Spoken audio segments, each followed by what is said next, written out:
외국인 노동자들이 열악한 업무 환경에서 일하는 실태가 드러나고 있습니다. 불법 고용이라는 근본적인 문제를 짚어봤습니다. 전남 지역에서 코로나19 다섯 번째 확진자가 발생했습니다. 전남 화순에 사는 60대 남성으로 보건당국이 또다시 긴장하고 있습니다. 코로나19의 국제적 확산으로 정유업계에 위기감이 고조되고 있습니다. 석유화학업계도 소비 둔화로 수요 감소가 우려되고 있습니다. 코로나19의 영향으로 전남도의 온라인 쇼핑몰 매출이 급상승하고 있습니다. 전남의 농수축산업 판매를 견인하는 돌파구가 되고 있습니다. 시청자 여러분 안녕하십니까? 화요일 밤 여수 MBC 뉴스데스크 시작합니다. 재활용 폐기물 처리업체에서 외국인 노동자가 끔찍한 사고로 숨졌다는 소식 최근 전해드렸습니다. 그런데 이 업체를 조사해보니 산업안전보건법 위반 사항이 줄줄이 적발됐습니다. 네, 열악한 업무 환경의 실태가 그대로 드러난 셈인데요. 애당초 외국인들을 고용할 때부터 법을 위반했던 상태로 드러났습니다. 첫 소식 조희원 기자가 취재했습니다. 지난 2017년 한국으로 시집와 출산한 딸을 돕기 위해 베트남에서 한국으로 들어왔던 A씨 부부. 폐기물 재활용 업체에서 일을 시작한 건 생계 때문이었습니다. 방문 동거인 F1 비자로 취업을 하는 건 불법이었지만 사위 혼자서는 5가족을 부양하기 어려웠습니다. 사업주는 구인난을 이유로 A씨 부부의 불법 취업을 눈감았고 근로계약서도 없이 일을 시작했습니다. 저희들이 대기업도 아니고 중소기업도 아니고 완전 영세가 아닙니까? 근데 그렇게까지 막 법적으로 막 물어. A씨 부부와 동료 노동자들의 근로시간은 새벽 6시부터 저녁 6시까지. 하루 12시간씩 일해도 손에 쥐는 돈은 하루 6만 원뿐이었습니다. 사고가 난 날처럼 잔업을 하고 퇴근 시간을 넘기는 날도 많았지만 추가 수당은 없었습니다. 하루 8시간의 법정 근로시간과 시간당 8,590원의 최저임금, 안전하게 일할 권리는 남의 사정일 뿐이었습니다. 임금을 좀 줄이시고 이렇게 하셨던 거예요? 그렇게 한 거는 방법이 없어요. 안전수칙 같은 거는 뭐 교육하실 여건은 안 되셨나요? 그렇죠. 이게 안전수칙이 뭐 되겠습니까? 인권단체들은 이 같은 사고가 반복되지 않으려면 외국인 노동자를 불법 고용해 이윤을 추구하는 사업장에 대한 단속을 강화해야 한다고 주장합니다. 노동권을 주장할 수 없는 취업을 묵인하는 환경이 외국인 노동자들을 점점 더 열악한 일터로 내몰고 있다는 겁니다. 근로계약도 없이 고용을 하다 보니까 전혀 법적 근거 적용이 안 되죠. 근로자들에게만 법을 지키라 이렇게 하고 자기들은 법을 지키지 않으면 결국 피해를 보는 사람들은 약자인 근로자들이 되는 거죠. 실제로 안전보건공단에 따르면 산업재해로 사망한 이주 노동자의 수는 최근 5년 동안 60% 증가해 13%를 기록한 한국인 사망자 증가율의 4배가 넘는 것으로 집계됐습니다. MBC 뉴스 조희원입니다. 코로나19에 따른 수요 감소와 유례없는 유가 폭락으로 정유업계가 직격탄을 맞고 있습니다. 석유화학 업계 역시 소비 분화 등으로 악재에서 쉽게 벗어나지 못하면서 여수 산단의 장기 침체가 우려됩니다. 문형철 기자입니다. 해외에서 들여온 원유를 정제해 각종 석유 제품을 생산하는 정유업체입니다. 지난해 이 회사가 벌어들인 영업이익은 8,800억 원. 하지만 올해 초부터 이어진 대형 악재들로 당장 1분기부터 영업 적자를 걱정해야 하는 상황입니다. 가장 먼저 눈에 띄는 건 코로나19 등으로 인한 석유 제품의 수요 감소. 올해 1월 휘발유와 경유 등의 국내 소비량이 많게는 33%, 수출 물량은 최대 40% 이상 줄었습니다. 올해 초 배럴당 66달러를 기록했던 국제 유가도 반토막이 나면서 재고 물량에 대한 평가 손실도 막대합니다. 게다가 수익과 직결되는 정제 마진 역시 손익 분기점 이하로 하락해 정유업계에서는 공장을 돌릴수록 손해라는 분석까지 나오고 있습니다. 이렇게 소비 감소와 유가 하락, 낮은 정제 마진 등이 한꺼번에 겹치면서 국내 정유사들의 1분기 영업 손실이 불가피하고 그 규모가 많게는 수천억 원에 달할 것이란 전망도 나옵니다. 러시아하고 사우디가 타결을 보면 어느 정도 회복은 되겠지만 근본적인 힘은 세계 수요가 떨어진다는 거거든요. 그래서 크게 회복될 것 같아 보이진 않다. 한편 여수 산단 내 석유화학 업체들에게는 유가 하락이 원가 절감의 요인으로 작용하고 있습니다. 하지만 생산 제품에 대한 소비가 전반적으로 부진해 극적인 실적 개선을 기대하기는 여전히 어렵고 일부 업체들은 1분기 적자를 기정사실화하고 있는 상태입니다. 수요 대비 공급이 많이 늘었죠. 위중부요 분쟁이 해소되고 그리고 코로나가 지금 당장 없어져도 구조적인 공급과의 연속이어야 지금 현재는. 즉각적인 실적 개선을 위해 정유업체는 유가와 정제 마진 상승이, 석유화학업체는 수요 회복이 시급하지만 전 세계로 확산하고 있는 코로나 사태로 글로벌 경기 침체에 대한 우려가 커지면서 여수 산단의 위기감도 고조되고 있습니다. MBC 뉴스 문형철입니다. 화순군에서 전남 지역 5번째 코로나19 확진자가 나왔습니다. 이번 확진자는 화순군에 거주하는 63살 남성으로 광주 13번 확진자의 접촉자로 분류돼 지난 3일부터 자가격리 조치 중이었고 어제 코로나19 검사 결과 양성 판정이 나와 화순 전남대병원 음압병실로 격리 입원됐습니다. 전라남도는 추가 역학조사를 통해 확진자 이동 경로와 추가 접촉자 여부 등을 공개할 방침입니다.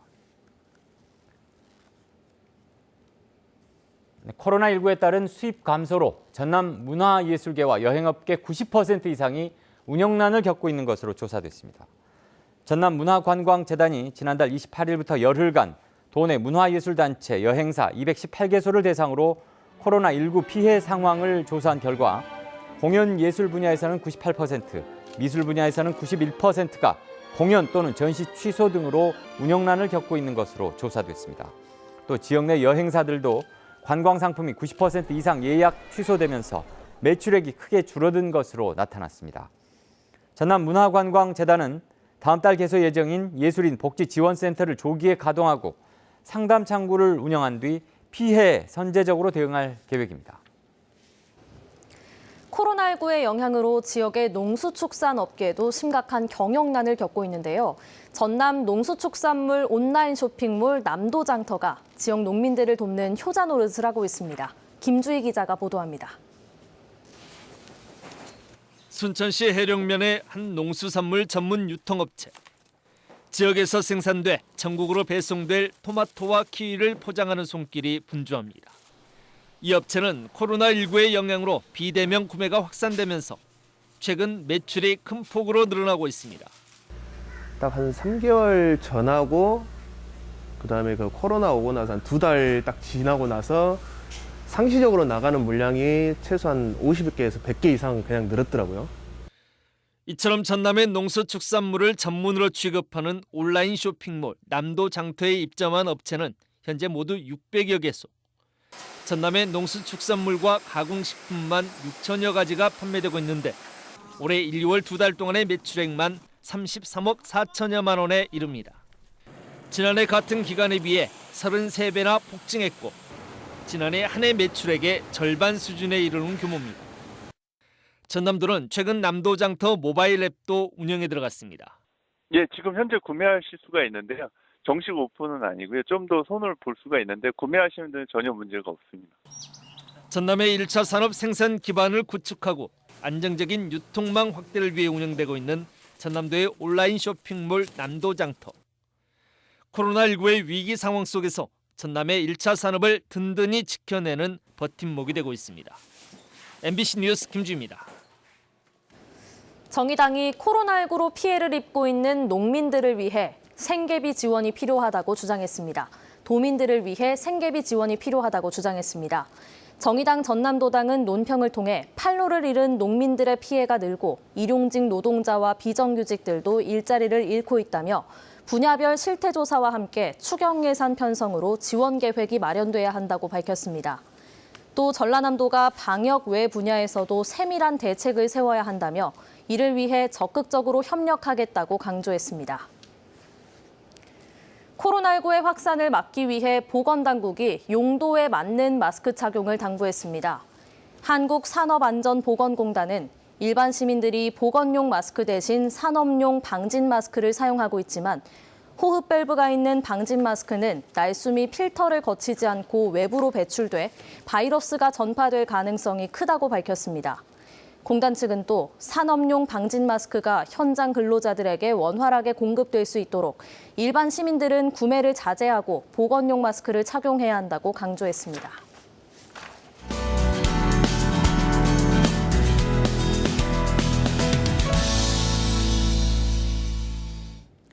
소병철 더불어민주당 예비후보가 오늘 순천 광양 곡성 구례 갑 선거구 출마 회견을 갖고 21대 국회에 진출해 순천시 선거구를 반드시 원상 회복하겠다고 밝혔습니다. 소 후보는 선거구 획정에 관해 순천 시민의 한 사람으로서 말로 표현할 수 없는 강한 유감을 표한다며 국회에 들어가면 선거구를 원상 회복하도록 선거법 개정안을 제1호 법안으로 추진하겠다고 약속했습니다. 또 서로 화합하고 단결해 순천 시민들께 희망과 자신감을 주는 새로운 정치를 시작하겠다고 강조했습니다. 강병택 정의당 예비후보도 오늘 순천 광양 곡성 구례갑 선거구 출마 기자회견을 갖고 지역의 정치개혁을 앞당기겠다고 밝혔습니다.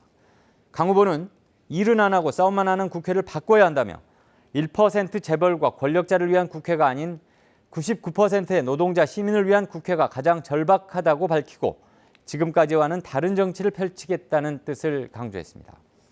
또 순천 시민의 선택으로 지속가능한 순천, 공정하고 평등한 순천, 다양성이 살아있는 순천을 만들어가겠다고 약속했습니다. 순천 광양 곡성 구례 을 선거구에 더불어민주당 서동용 예비후보자가 당선이 되면 논란이 되고 있는 선거구를 되돌려 놓겠다고 밝혔습니다. 서 예비후보는 해룡면이 광양 곡성 구례에 편입된 현재 선거구 획정으로 유권자들이 분노하고 있다며 힘의 논리가 시민들의 피해로 오지 않도록 갑과 을 선거구가 협력해 선거구 복원에 노력해야 한다고 강조했습니다. 한편 더불어민주당은 어제 해룡면 유권자들의 의견 반영을 요구한 권향엽 예비후보자의 재심 청구를 기각하고 서동용 예비후보자를 총선 후보자로 의결했습니다. 김회재 더불어민주당 여수을 예비후보가 여수산단 특별법 제정과 거점 종합병원 설립, 해양레저 특구 지정을 자신의 3대 공약으로 제시했습니다.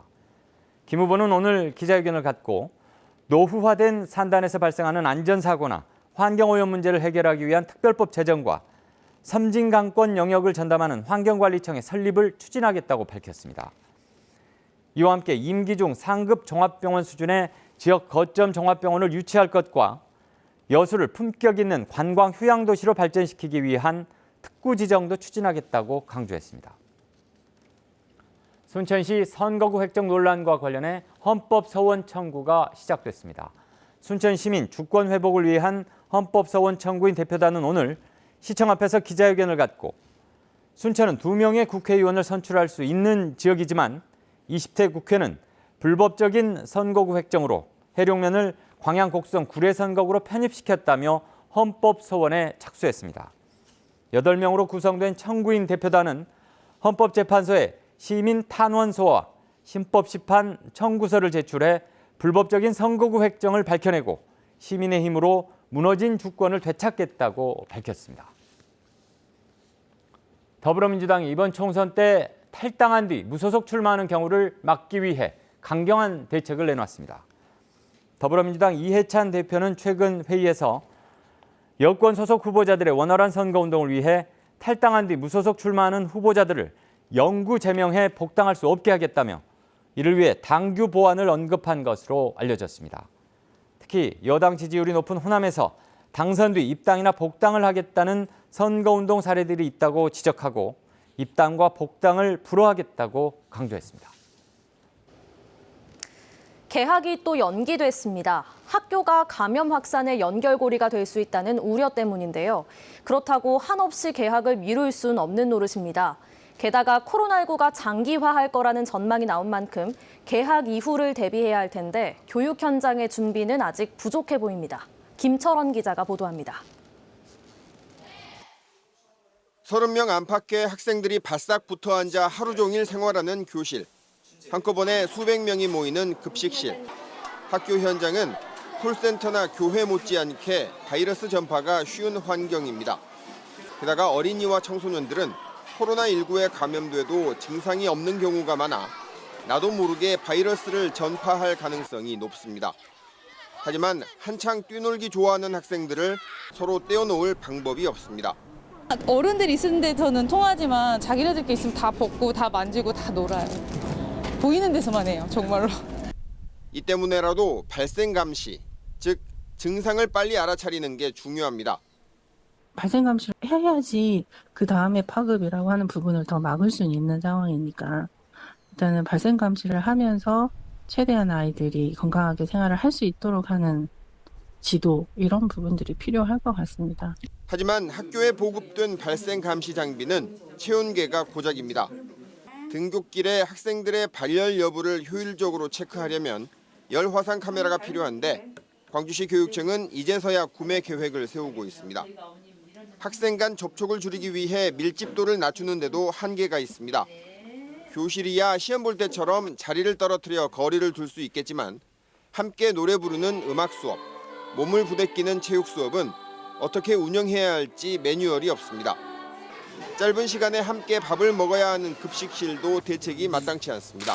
급식할 때 어떻게 해서 학생들 간의 접촉을 최소화할 것인가 그런 류의 것들은 지금 하고 있고 개학 대비 전까지 만들어서 다 보급해서 차질이 없도록 할 계획입니다. 만에 하나 확진자가 발생할 경우에는 사정이 더 복잡해집니다. 그 반 학생들만 자가격리할 건지 학교 전체를 휴업할 건지 그랬을 땐 학사 일정을 어떻게 조정할지 혼란을 줄이기 위해 미리 챙겨야 할 일이 한두 가지가 아닙니다. 하지만 한 번도 경험해보지 못한 초유의 사태에 교육 현장의 준비도 미숙해서 세부적인 매뉴얼은 아직도 마련 중입니다. MBC 뉴스 김철원입니다. 유령 어촌계 의혹이 일었던 한 어촌계에 대해 지자체가 세조개 채취 허가 취소 결정을 내렸습니다. 여수시는 10수년간 광양만 인근에서 세조개를 채취해 오던 A 어촌계의 인원수가 기준보다 적다는 사실을 확인했다며 이는 어촌계의 해산 사유에 해당돼 수산자원 관리 수면 이용 중단 결정을 내렸다고 밝혔습니다. A 어촌계 어촌계장은 이에 대해 특정인과의 결탁이 의심된다며 수사기관에 진정서를 넣을 계획이며 여수시를 상대로 손해배상 청구 소송도 제기하겠다고 밝혔습니다. 광양시와 자매 결연한 중국 내 도시들이 구호 물품들을 전달해왔습니다. 광양시는 최근 우호 도시인 다롄시가 마스크와 방호복 등 보건용품 60여 상자를 전달해 선별진료소와 의료기관 등에 배부하고 있다고 밝혔습니다. 광양시는 이 밖에도 선전시와 샤먼시 등 5개 도시에서도 지원 문의가 이어지고 있다며 구호 물품을 받는 대로 시민들에게 공급할 예정입니다. 순천만 자벌드가 올해 준공을 마치고 내년 봄 정식 개관됩니다. 순천시는 내년 4월 호남권 최대의 직업체험센터 개관을 목표로 해룡면 대안리에 총 485억 원을 투입해 지하 1층, 지상 2층, 연면적 8천여 제곱미터 규모로 순천만 자벌드 공사에 나서 현재 14%의 공정률을 보이고 있습니다. 순천만 자벌드는 모두 62개의 직업체험 콘텐츠로 구성되며 오는 10월까지 본 건물을 준공하고 11월부터 내년 3월까지 시범 운영을 거친 뒤 내년 4월에 정식 개관됩니다. 여수 국가산업단지의 환경 문제에 지자체 차원에서 대응하기 위해 신설된 여수 환경관리 사업소가 본격적으로 가동됩니다.